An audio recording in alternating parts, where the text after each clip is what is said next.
Hi guys, in this video I'm going to be looking at urban regeneration. I'm going to do a couple of videos on that. And in this one we are going to look at what case studies you want to be using. We're going to start off looking at reasons for regeneration, then what case studies we need to look at, different types of regeneration, and then looking at measuring success. So I'm just going to go over these things quite generally. Again, these are in the textbook. And I haven't got page numbers on me at the moment, but it's in the section of urban regeneration. Now, obviously, these areas have moved from primary to secondary and tertiary.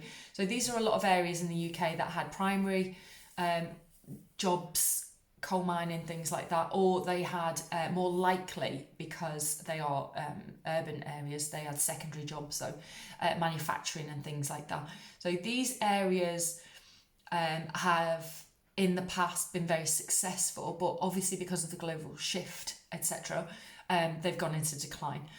So they have many types of buildings and many types of area to regenerate. So the first one is if they have an industrial past, they might have heritage environments which they can use as part of that regeneration. So like I said before, it could be that they had coal mining or things like that.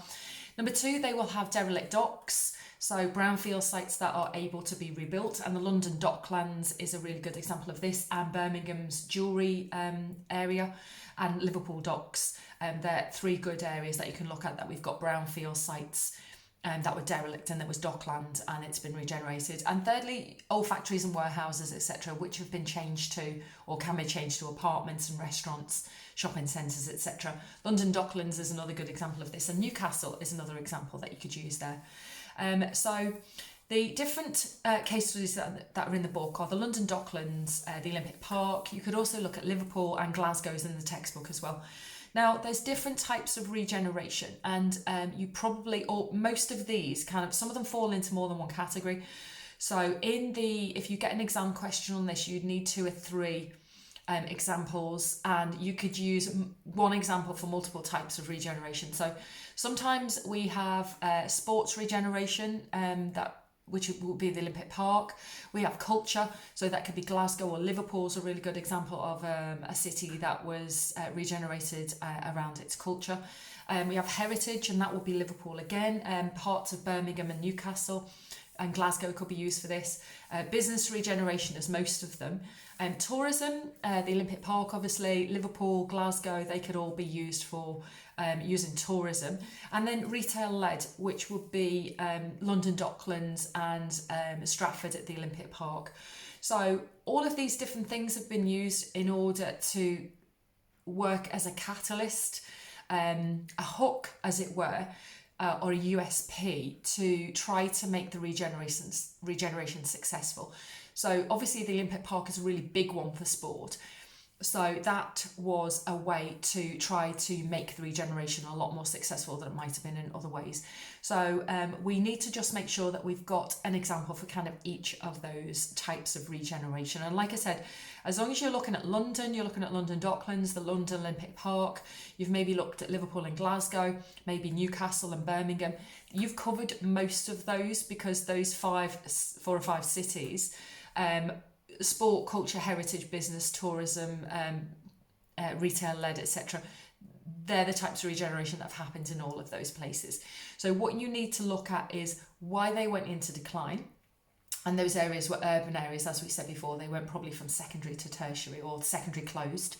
And then what regeneration strategies were put in place in those, and what were the players, which we'll talk about in another video. And then the outcomes, which is what I'm going to talk about now, is how you measure success. So you need to look, first of all, at why the area went into decline, then how the regeneration was managed and what players were involved in that, and then the outcomes of that, how successful was it. So obviously, local councils are looking that the areas are regenerated because it makes them more money, and the area obviously was in decline, otherwise it wouldn't need to be regenerated. So when we're looking at success, we need to look at each area or each type of regeneration. We need to look at it in terms of, has it improved the indices of multiple deprivation? So employment, education, health, housing, etc., have they improved or to what extent have they improved because of the regeneration. So that is your evaluation of the success. So remember, from an economic point of view, we're looking at income, we're looking at employment, and from a social point of view, there's lots of social points. We're looking at education, health. Has crime gone down? Is housing available for local people?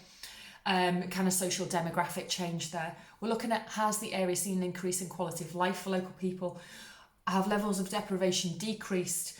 And is life expectancy and health outcomes improved? So they're the type of things that you need to be looking at in terms of how successful that regeneration was for local people. And then environment, is the living environment better? Is the air quality better? Is congestion better or worse? Probably a lot of these are going to be worse. Are there more open spaces, and what's happened to derelict buildings, etc.? So you need to be looking at the strategies, either whether they're rural or urban, and looking at them in terms of, have they been successful in improving outcomes for local people?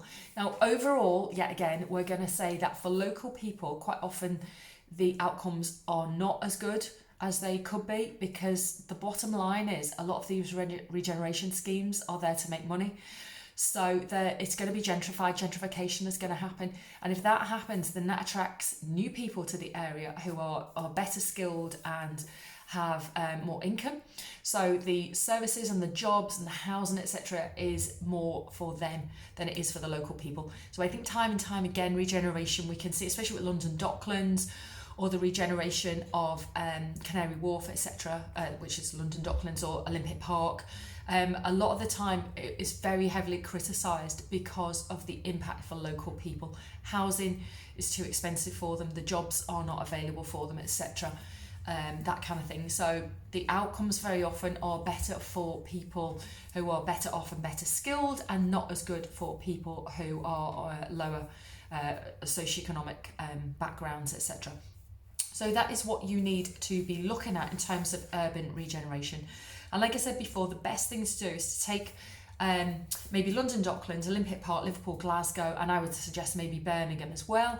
Find some case studies on them, find some geofact sheets, etc., find some PowerPoints online, and make some notes on why the area was in decline, then who are the players and what is happening to regenerate the area, and then the success of the area. And you can't go wrong, really. And like I said, in the exam, you'd need about 3 really decent case studies. It could ask you about the different ways of regeneration, which I talked about before, sport and culture, heritage, etc. But those 5 case studies more or less cover all of those types of regeneration anyway. So you'll hit the markers in the exam questions anyway. So that is urban regeneration.